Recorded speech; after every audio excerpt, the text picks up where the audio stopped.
Hello friends, स्वागत है आपका अपने YouTube channel DD education centre पर। मैं हूं धीरज गुप्ता। आज के इस वीडियो में हम लोग क्रमचय संचय का सूत्र के बारे में पढ़ेंगे और जानेंगे, और क्रमचय संचय का जो बेसिक कॉन्सेप्ट होता है उसको भी हम लोग सीखेंगे इसी वीडियो में। तो आइए वीडियो को शुरू करते हैं। Permutation and combination. परमुटेशन का मतलब होता है क्रमचय और कॉम्बिनेशन का मतलब होता है संचय। तो यहाँ पर देखिए एक शब्द आता है फैक्टोरियल। फैक्टोरियल क्या होता है, सबसे पहले उसको आप जान लीजिए। फैक्टोरियल आपका एक प्रतीक होता है, सिंबल होता है, जिसको हम देखिए एक पाई खींच के नीचे बिंदी लगा देते हैं। ये आपका सिंबल किसका है? फैक्टोरियल का है। या ये होता है, या आपका ये देखिए ये भी आपका ये फैक्टोरियल का सिंबल है। जैसे अगर हम एग्जाम्पल की बात करेंगे, अगर 5 को फैक्टोरियल में लिखना है तो हम देखिए ऐसे लिख सकते हैं। 5 लिखेंगे, यहाँ पे लगा देंगे ऐसा, ये आप इसको पढ़ेंगे फैक्टोरियल 5, या इसको हम ऐसे लिख सकते हैं। दो तरीके से, ये दोनों ही आपका सही माना जाएगा। तो आइए इसमें देखिए क्रमचय संचय में आपका कुछ सूत्र है, पहले उसको समझ लेते हैं। जैसे फैक्टोरियल एन, फैक्टोरियल एन बराबर आपका फार्मूला होता है n factorial n minus one. N factorial n minus one होता है, इसको आप नोट करके लिख लीजिए। और फैक्टोरियल 0 का मान होता है 1, इसको भी आप हमेशा ध्यान रखिएगा। फैक्टोरियल 0 का मान होता है आपका 1। और फिर इसके बाद NPR, NPR फिर इसका सूत्र क्या होता है, इसको भी आप नोट करके लिख लीजिए। NPR बराबर होता है आपका फैक्टोरियल n डिवाइड बाई होता है आपका factorial n minus r, divide by n minus r. NPR बराबर क्या होता है? फैक्टोरियल n बटे फैक्टोरियल n माइनस आर। इस वाले सूत्र का देखिए कुछ उदाहरण हम लोग सीखते हैं। जैसे आपका ये फैक्टोरियल 4 है, फैक्टोरियल 4 का आपको मान निकालना है, तो इसको देखिए कैसे हल करेंगे। फैक्टोरियल 4 है ना, तो फैक्टोरियल n बराबर क्या होता है? फैक्टोरियल n बराबर होता है n इंटू आपका फैक्टोरियल n माइनस वन। तो यहाँ पे देखिए फैक्टोरियल 4 है, n के जगह पे आपका 4 है, तो आपका हो जाएगा 4 फैक्टोरियल 4 माइनस 1, 4 माइनस 1 होगा, क्योंकि फार्मूला फैक्टोरियल n बराबर क्या होता है? n factorial n minus one. तो यहाँ पे n के जगह पे 4 है, तो 4 फैक्टोरियल 4 माइनस 1 किया हमने। तो देखिए इसको बराबर हम क्या लिख सकते हैं, 4 में से 1 को घटाएंगे तो क्या आएगा? 3 आएगा। तो इसको हम लिख सकते हैं 4 इंटू फैक्टोरियल 3, लिख सकते हैं नहीं, 4 इंटू फैक्टोरियल 3।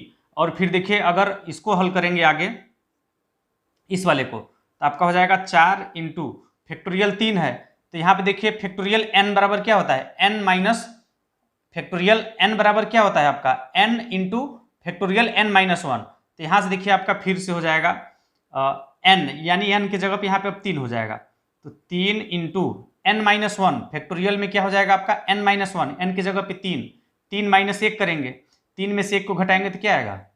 फैक्टोरियल 2 आएगा।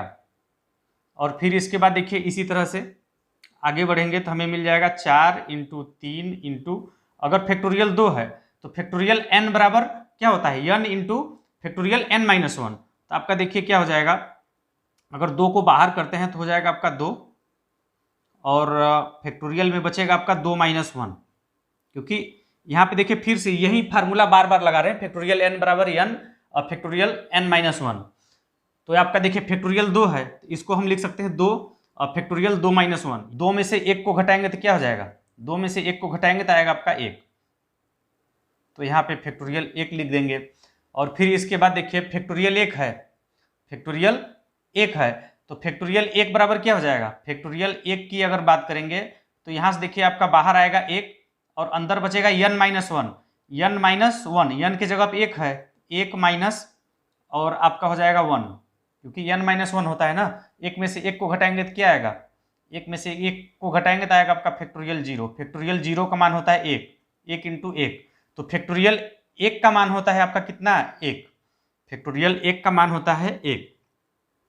कैसे होता है हमने आपको बताया, यहाँ पे n into factorial n minus one वाला फार्मूला लगाएंगे तो भी आपका वही आएगा। तो आपका फाइनल देखिए 4 इंटू 3 इंटू 2 इंटू 1, यानी फैक्टोरियल 4 का जो पूरा प्रसार होगा आपका 4 इंटू 3 इंटू 2 इंटू 1 होगा। इन सब का गुणा कर दीजिए, 4 3 12, 12 दूनी 24, तो इसका फैक्टोरियल 4 का मान हो जाएगा आपका 24। और फिर इसी तरह से देखिए फैक्टोरियल 7 का मान आपको निकालना है। अगर आप सीख गए तो इसको बताइए फैक्टोरियल 7 का मान क्या होगा कमेंट करके। तो देखिए फैक्टोरियल 7 बराबर हो जाएगा आपका, फैक्टोरियल 7 है तो यहाँ पे देखिए फैक्टोरियल एन बराबर क्या होता है, फैक्टोरियल एन बराबर होता है एन फैक्टोरियल एन माइनस 1। तो यहाँ पे एन के जगह पे 7 है तो हो जाएगा आपका 7, और फैक्टोरियल में क्या हो जाएगा एन माइनस 1, यानी 7 माइनस 1 करेंगे तो क्या होगा 6 आएगा, 7 में से 1 को घटाएंगे तो क्या आएगा 6 आएगा। और फिर इसके बाद देखिए अगले स्टेप में क्या हो जाएगा 7 इंटू, यहाँ पे देखिए फैक्टोरियल 6 को अब हल करिए, फैक्टोरियल 6 है तो यहाँ पे n के जगह पे अब हो गया आपका 6, n के जगह पे यहाँ पर अब है 6, तो आपका देखिए अब फैक्टोरियल 6 बराबर क्या हो जाएगा 6, और फैक्टोरियल में n माइनस 1 यानी 6 माइनस 1 करेंगे तो क्या आएगा, 6 में से 1 को घटाएंगे तो आएगा आपका 5। और फिर देखिए इसी तरह से आपका 7 गुणे 6 गुणे 5, फैक्टोरियल 5 है तो फैक्टोरियल 5 अगर बाहर आएगा तो अंदर क्या बचेगा, फिर अंदर बचेगा आपका फैक्टोरियल में 5 माइनस 1, 5 में से 1 को घटाएंगे तो आएगा 4। और फिर इसी तरह से देखिए इधर मैं हल कर रहा हूँ उसको, और फिर इसके बाद देखिए 7 गुणे 6 गुणे आपका है 5, और फिर हमें फैक्टोरियल 4 को हल करना है। तो फैक्टोरियल में से 4 अगर बाहर आएगा तो फैक्टोरियल में क्या बचेगा n माइनस 1, 4 में से 1 को घटाएंगे तो क्या आएगा 3 आएगा। और फिर इसी तरह से इसको हल करते जाएंगे, तब तक हल करना है जब तक आपका फैक्टोरियल का मान 0 ना हो जाए। तो आपका देखिए 7 गुणे 6 इंटू 5 इंटू 4, और फिर इसके बाद देखिए इंटू हो जाएगा 3, तो फैक्टोरियल में बचेगा आपका 2, और फिर इसके बाद देखिए 7 इंटू 6 इंटू 5 इंटू 4 इंटू 3 और इंटू आपका फैक्टोरियल 2 का मान क्या हो जाएगा, फैक्टोरियल 2 का मान हो जाएगा देखिए बाहर आ जाएगा 2 और अंदर बच जाएगा 2 माइनस 1, 2 में से 1 को घटाएंगे तो बचेगा आपका 1। और फैक्टोरियल 1 का मान हमने आपको यहाँ पर बताया कि फैक्टोरियल 1 का मान होता है आपका 1, फैक्टोरियल 1 का मान क्या होता है 1 होता है, और फैक्टोरियल 0 का मान भी आपका 1 होता है, इस बात को आप ध्यान रखिएगा। तो यहाँ से फैक्टोरियल 1 को हटा के यहाँ पे गुणित 1 लिख सकते हैं, और फिर देखिए आप गुणा कर लीजिए, गुणा करने पे जो आएगा वही आपका आंसर हो जाएगा। देखिए आपका गुणा कर लीजिए, गुणा करेंगे तो आएगा आपका 5040, गुणा करने पे आपका 5040 आएगा। तो फैक्टोरियल 7 का मान हो जाएगा आपका ये 5040। तो 2 एग्जाम्पल हमने आपको सीखने के लिए बताया, अगर आप सीख गए हैं तो धड़ाधड़ निकालिए। अब देखिए फैक्टोरियल 5 का मान बताइए, आप फैक्टोरियल 5 का मान निकाल कर बताइए फटाक से।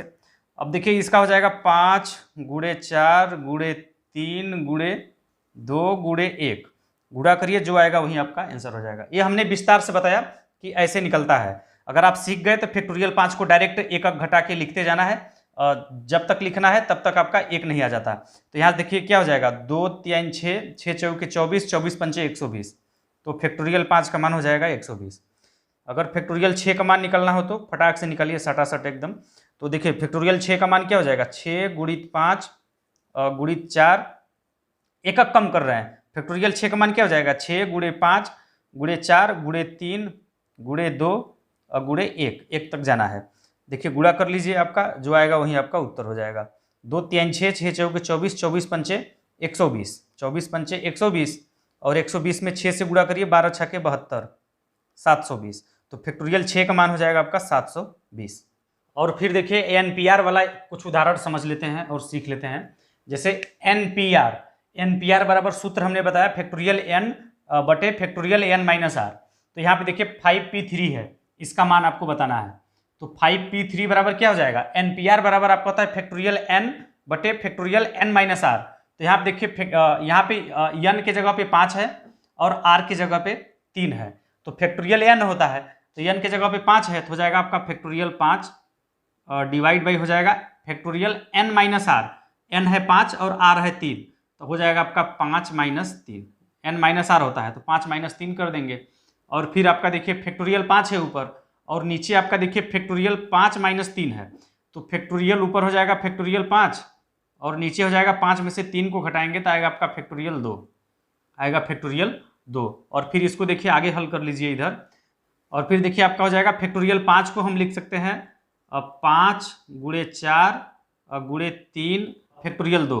यहाँ पे फैक्टोरियल 2 इसलिए लिख रहे हैं क्योंकि नीचे आपका देखिए फैक्टोरियल 2 है, तो फैक्टोरियल 2 से फैक्टोरियल 2 काटने के लिए तो यहाँ पे 5 गुणे 4 गुणे 3 और फैक्टोरियल 2 तक हम ले जाके छोड़ दिए, और नीचे आपका फैक्टोरियल 2 है तो यहाँ से फैक्टोरियल 2 से फैक्टोरियल 2 कट जाएगा, और फिर देखिए आपका क्या हो जाएगा, 5 चौके 20, 20 तिहाई 60, 20 तिहाई 60, यानी 5p3 का मान हो जाएगा 60।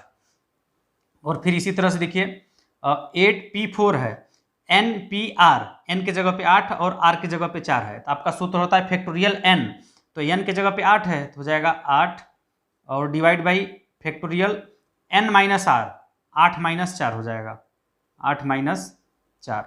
और फिर देखिए फैक्टोरियल 8 को हम क्या लिख सकते हैं, फैक्टोरियल 8 को हम लिख सकते हैं 8 गुणे 7 गुणे 6 गुणे 5, और 8 में से 4 को घटाएंगे तो क्या आएगा, फैक्टोरियल 4, तो इसको 4 तक ले जाएंगे, फैक्टोरियल 4। और फिर देखिए 8 में से 4 को घटाएंगे तो क्या आएगा, फैक्टोरियल 4 आएगा, और फैक्टोरियल 4 से फैक्टोरियल 4 कट जाएगा। और फिर इसके बाद देखिए गुणा कर लीजिए, जो आएगा वही आपका उत्तर हो जाएगा। 5 छः का 30 और 7 त्रिक 21, 210, और फिर 8 से गुणा कर दीजिए तो हो जाएगा 0, और 8 इकाई 8, 8 दूनी 16, 1680 आएगा। 8p4 का मान क्या हो जाएगा, 1680। ये आपका होमवर्क रहेगा, इसका आपको उत्तर बताना है कि 10p5 का मान क्या होगा। जैसे ये हमने बताया सेम वैसे ही इसको भी आपको बताना है, और आपको उत्तर कमेंट करके बताना है कि 10p5 का मान क्या होगा। और इसके बाद देखिए हम लोग कॉम्बिनेशन पढ़ेंगे, संचय, संचय का सूत्र और उसका उदाहरण। संचय का सूत्र है आपका NCR, NCR, सी का मतलब क्या है, कॉम्बिनेशन। तो आपका देखिए NCR बराबर होता है सूत्र फैक्टोरियल n बटे factorial n minus r। NPR में क्या होता था, अगर यहाँ पे p होता तो फैक्टोरियल n बटे फैक्टोरियल n माइनस r होता है। और फिर NCR, अगर NCR का सूत्र होगा तो फैक्टोरियल r से नीचे वाले में और गुणा कर देते हैं एक्स्ट्रा, दोनों में बस इतना ही अंतर है। NPR में क्या होता है, केवल ये वाला नहीं होता है, ये जो फैक्टोरियल r लिखा है ये नहीं होता है, तो आपका ये बराबर होता है NPR के। और NCR का फार्मूला क्या होता है, ये फैक्टोरियल r से अगर नीचे वाले में गुणा कर देंगे तो ये हो जाएगा NCR का सूत्र। तो NCR बराबर फैक्टोरियल n बटे factorial n minus r into factorial r। और फिर देखिए इसका प्रयोग कैसे करेंगे। पहला एग्जांपल है देखिए 5c3, 5c3, इसको देखिए कैसे हल करेंगे। 5c3 NCR बराबर क्या होता है, फैक्टोरियल n बटे factorial n minus r into factorial r। तो यहाँ पे n के जगह पे 5 है और r के जगह पे 3 है, तो आपका सूत्र हो जाएगा फैक्टोरियल n यानी फैक्टोरियल 5 हो जाएगा, और divide by factorial n minus r यानी 5 माइनस 3, 5 माइनस 3 इंटू क्या होता है फैक्टोरियल r, और r के जगह पे यहाँ पे क्या है 3 है, n के जगह पे 5 और r के जगह पे 3 है, तो फैक्टोरियल r होता है सूत्र में देखिए फैक्टोरियल n माइनस r, तो यहाँ पे n माइनस r कर दिया, और फैक्टोरियल r है और r के जगह पे है 3, तो यहाँ हो जाएगा 3। और फिर इसके बाद देखिए क्या करेंगे बराबर, और आपका देखिए हो जाएगा फैक्टोरियल 5 डिवाइड बाई हो जाएगा 5 में से 3 को घटाएंगे तो क्या आएगा फैक्टोरियल 2 और इंटू आपका फैक्टोरियल 3। और फिर देखिए अगले स्टेप में इसको हल करते हैं, तो 5 को हम लिख सकते हैं 5 गुणे 4 और फैक्टोरियल 3 तक इसलिए ले जा रहे हैं क्योंकि नीचे देखिए फैक्टोरियल 3 है, तो 3 से 3 काट देंगे, फैक्टोरियल 3 से 3 को हम काट देंगे, तो आपका देखिए फैक्टोरियल 2 को हम लिख सकते हैं 2 गुणित 1 और आपका देखिए फैक्टोरियल 3, और फिर यहाँ से फैक्टोरियल 3 से फैक्टोरियल 3 कट जाएगा, फिर आपका देखिए 2 का गुणा 1 में करेंगे तो 2 होगा, 2 दूनी 2 पंचे 10, तो इसका मान हो जाएगा आपका 10। 5c3 का मान हो जाएगा कितना 10। और यहाँ पर देखिए एक उदाहरण हमने और लिया है 8c5 बराबर क्या हो जाएगा, सेम यहाँ पे देखिए n के जगह पे 8 है और r के जगह पे 5 है, तो NCR बराबर फार्मूला क्या होता है फैक्टोरियल n, तो n के जगह पे 8 है तो हो जाएगा 8 divide by factorial n minus r, तो 8 माइनस 5 हो जाएगा, 8 माइनस 5 और इंटू आपका होता है फैक्टोरियल r के जगह पे 5 है तो आपका हो जाएगा ये 5। और फिर देखिए इसको हल कर लीजिए, जो आएगा वही आपका उत्तर हो जाएगा। तो फैक्टोरियल 8 का मान क्या हो जाएगा, हम इसको लिख सकते हैं 8 गुणे 7 गुणे 6 फैक्टोरियल 5 तक, इसलिए हम 6 तक ले जा रहे हैं और फैक्टोरियल 5 लिख रहे हैं क्योंकि नीचे फैक्टोरियल 5 है, तो हम फैक्टोरियल 5 से फैक्टोरियल 5 को काट देंगे, और 8 में से 5 को घटाएंगे तो क्या आएगा फैक्टोरियल 3, और आपका हो जाएगा इंटू फैक्टोरियल 5, और फैक्टोरियल 3 का मान क्या होता है, फैक्टोरियल 3 को हम लिख सकते हैं 3 गुणे 2 गुणे 1 आएगा, फैक्टोरियल 3 के जगह पे 3 गुणे 2 गुणे 1 आएगा, और फिर देखिए फैक्टोरियल 5 से फैक्टोरियल 5 कट जाएगा, और 3 दूनी 6 और 6 से 6 कट जाएगा, और फिर 8 साथे क्या हो जाएगा 56, तो 8C5 का मान हो जाएगा आपका ये 56। और देखिए मैं आपको एक होमवर्क दे रहा हूं, इसका आप आंसर कमेंट करके बताइएगा। 11C5 का मान क्या होगा? 11C5 का मान आपको निकालना है और इसका आंसर आपको कमेंट करके बताना है कि 11C5 का मान क्या होगा। तो देखिए आपका ये क्रमचय संचय का जो बेसिक कॉन्सेप्ट था मैंने सूत्र के साथ और उदाहरण के साथ दोनों बता दिया। अगर आपको वीडियो पसंद आया हो तो वीडियो को लाइक शेयर कर दीजिएगा, और जो लोग पहली बार हमारे इस वीडियो को देख रहे हैं अभी तक हमारे चैनल को सब्सक्राइब नहीं किया है तो चैनल को सब्सक्राइब करके बेल आइकन को दबा दीजिए इसी तरह की वीडियो का अपडेट सबसे पहले पाने के लिए। जय हिंद।